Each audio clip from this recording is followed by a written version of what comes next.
Good afternoon, dear colleagues. Thank you for the invitation. My name is Alexey Aksyonov. I am doctor oncologist. Today, I present our team, which consists a radiologist, a surgeon, and an oncologist. We are doctors who have concentrated our skills and experience on the early diagnosis of breast cancer and have been working on this for a long time. I am glad to present you our work. I hope you will find it interesting. Today we will talk about the pathology of the breast, which still doesn't have a standard diagnostic protocol in the world and is characterized by often mistake in diagnosis and treatment. Actually, complex breast cyst and pathological nipple discharge aren't the most common breast pathologies, but they are definitely the most difficult breast pathology to diagnose. In addition to diagnostic difficulties, this pathology has a high risk of malignancy and heterogeneity of histological diagnosis.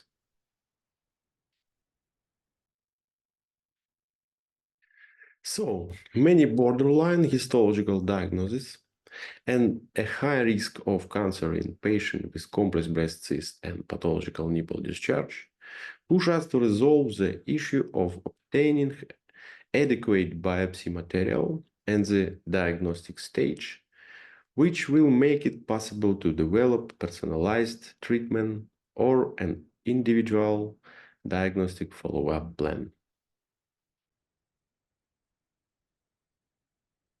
Today, more than 80% of biopsies are performed under ultrasound guidance, but in cases with complex breast cyst and pathological nipple discharge, ultrasound guidance is limited.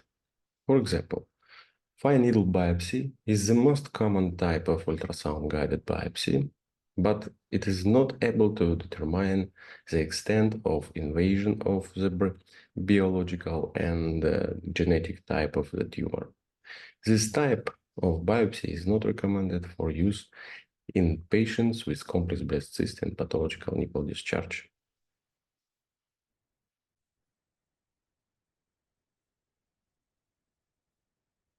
In case of complex breast cyst and pathological nipple discharge, the diagnostic and navigation capabilities of ultrasound may be limited. In particular, according to Kulali et al. 2022, for complex breast cyst more 2 centimeters, at 100%, the sensitivity, specificity, and accuracy of ultrasound decrease by 50.4 and 54.8 respectively. The study included 124 cases of complex breast cyst larger than 2 centimeters corresponding to ultrasound category virus 3, among which 9 malignant lesions were identified, which amounted to 7.2%.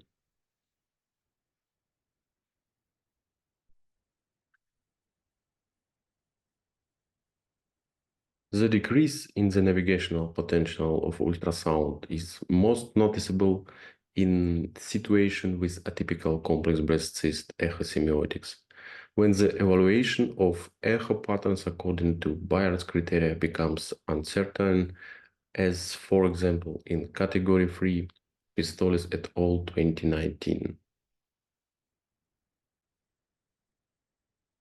The study included 122 cases of breast tumor corresponding to ultrasound category virus 3, among which 7 malignant lesions were identified, of which this amount to 5.7% and significantly exceed the declared risk of category virus 3 American College of Radiology.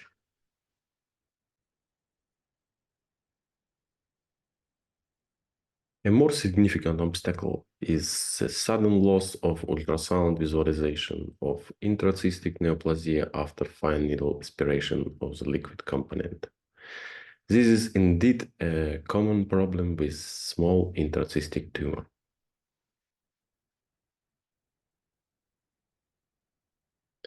In the video, you can see a tumor in a cyst 3 mm in diameter, which is clearly visible in the presence of fluid in the cyst and a complete lack of visualization of the tumor after aspiration of the cyst. Recently, MRI has been increasingly used to monitor breast biopsies, but only large medical centers are equipped with this equipment. In addition, this method has many disadvantages. For example, the impossibility of fixing the breast during a biopsy, removing the patient from the magnet area for biopsy, a high probability of displacement of the needle tumor position. Endoscopy-guided biopsy is also available in a small number of medical centers and, from our point of view, is not sufficiently used to guide biopsy of complex breast cyst and intraductal breast tumor. However, we have experience using endoscopy for navigation, which I would like to demonstrate to you.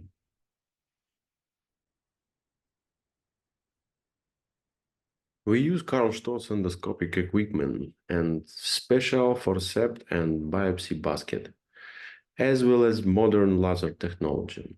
Today, the technique, especially forceps biopsy, need further improvement, which is what Professor Felipe from the Netherlands is actively doing. We use endoscopic mammocystoscopy, which provide direct visualization of intracystic pathology and the possibility of taking a biopsy. In the video, you can see how the technique is performed on an outpatient basis. Under local anesthesia, the cyst is drained with a catheter, sanitized to clean liquid. The direction of the catheter is controlled using ultrasound. Then an endoscope is inserted into the cyst cavity through a catheter, and we get the opportunity to visually assess the tumor, instrumental palpation, and biopsy. In some cases, it is possible to completely remove the tumor using miniature forceps and laser ablation of the tumor-grown area. However, this method also has its disadvantages. Not enough study and need further improvement. Its high quality use is possible with the help of a trained assistant. Visual control may be impaired if there is minor blending in a small confined space of a duct or cyst, and it is not possible to assess the radicality of tumor removal. Diagnosis of pathological nipple discharge using ultrasound is much more difficult. With pathological nipple discharge, we most often see ductectasia, but a very small intraductal tumor cannot be detected using ultrasound diagnostics.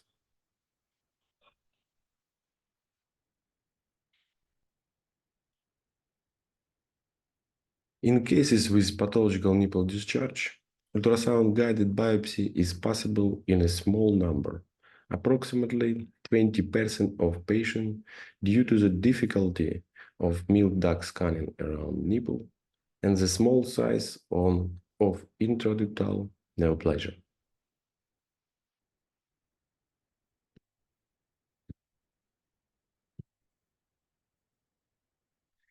In cases where there is a pathological nipple discharge, but no ultrasound confirmation, we use ductoscope to identify the source of the pathological nipple discharge.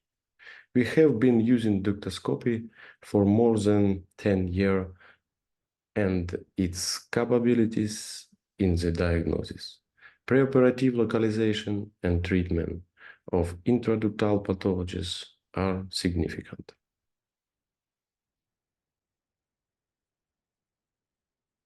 In the video, you can see the process of gradually expanding the duct using bulges of various diameters to the diameter of the endoscope, which is 1.6 millimeter in diameter, and inserting the endoscope into the duct through the nipple. Inspection of the duct occurs under local anesthesia. Most patients feel well during the endoscopic examination and do not require general anesthesia. When a tumor is detected, we perform instrumental palpation to determine the density of the tumor. And if the tumor is soft, we use a special endoscopic basket for biopsy. In cases where the tumor is dense, we use endoscopic forception to obtain histological material. In most cases, the material obtained is sufficient for histological examination.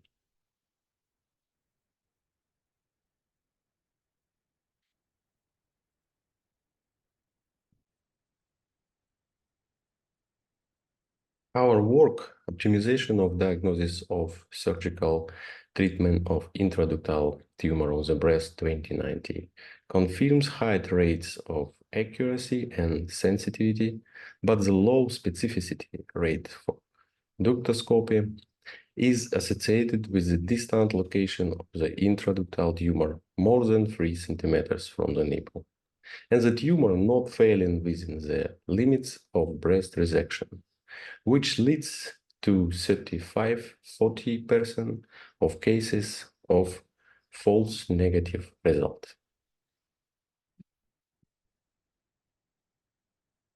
In our work, we were able to increase the specificity of the technique to 100% using double marking on the intraductal tumor under ultrasound and mammoductoscopic control. In 77 patients included in our study, a non-palpable intraductal tumor was accurately removed and histologically confirmed.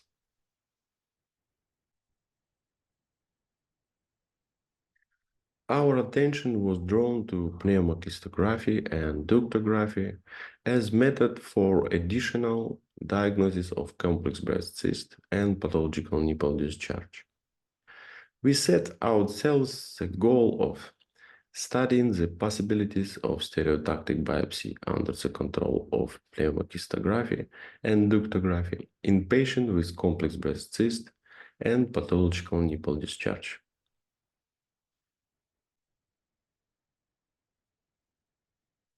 To navigate in case with complex breast cyst, we used radiological targets such as internal shadows, thick walls, thick septations. The techniques was performed in this way. First, using a thin needle, we aspirate the contents of the cyst completely. Then the cyst cavity was filled with air.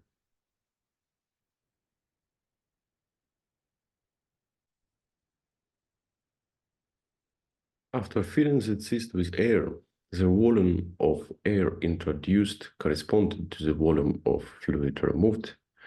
The patient performed mammography in standard projection, and the resulting targets were used to guide stereotactic biopsy. In some cases, when the cyst was of an impressive size, we kept the catheter inside the cyst during the biopsy to be able to add air and enhance the contrast of the pathology.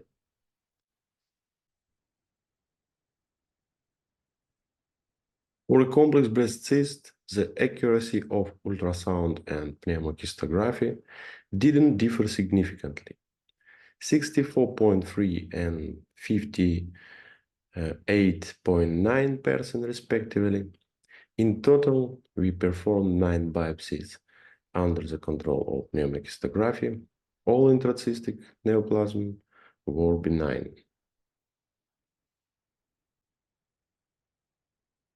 Unfortunately, ductography as a method is used less and less. In our opinion, this is completely unjustified. Although highly accurate ductography has a low specificity due to the lack of the possibility of preoperative marker on the tumor, which complicates the search and removal of the tumor in the duct and also leads to an increase in the volume on the operation. However, the use of ductography in conjunction with stereotactic biopsy makes it possible to obtain adequate histological material for research.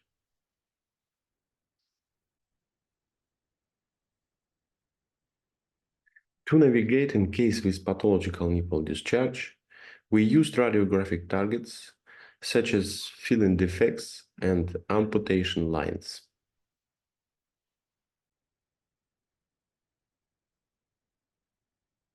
The technique was performed in this way. A contrast agent in 0.5 to 2.0 milliliters was injected into the secreting duct. The hole in the nipple was sealed with a plaster so that the contrast did not leave the duct, after which mammography was performed in two projections. After identifying the target in the duct, the patient was transferred to the stereotactic biopsy room, where targeting was performed using a stereotactic attachment, and the biopsy itself was performed 4 shots. We performed 35 biopsies under the control of ductography and identified 3 intraductal cancers.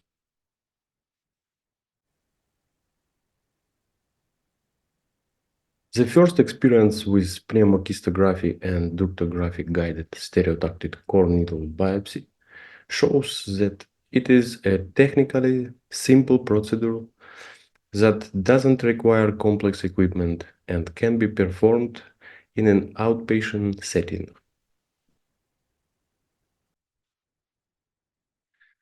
Obtaining a stable and, importantly, structured image of intracystic and intraductal neoplasia using pneumocystography and ductography together with the technique capabilities of stereotaxis ensures the successful performance of a core needle biopsy on a fixed breast with a targeting accuracy of up to 0.1 centimeters and obtaining a sufficient amount of biopsy material without frequent used for complex breast cyst and pathological nipple discharge traumatic open biopsy. An additional advantage of stereotactic core needle biopsy under the control of pneumocystography and ductography is the presence of a puncture channel and hemorrhage around it, which is a kind of marker of the need for open surgery.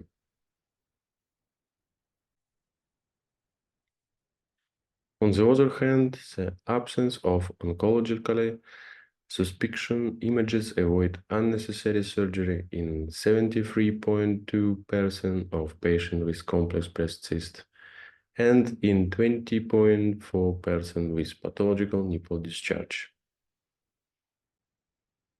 Of course, further experience of the effectiveness and feasibility of pneumocystography and ductography in patients with complex breast cyst and pathological nipple discharge is needed, which we will continue to conduct and provide you with more detailed information in the near future. Thank you for your time. If you would like to contact me to discuss this information, write me an email. I will be happy to answer you. Thanks again for your time. See you again.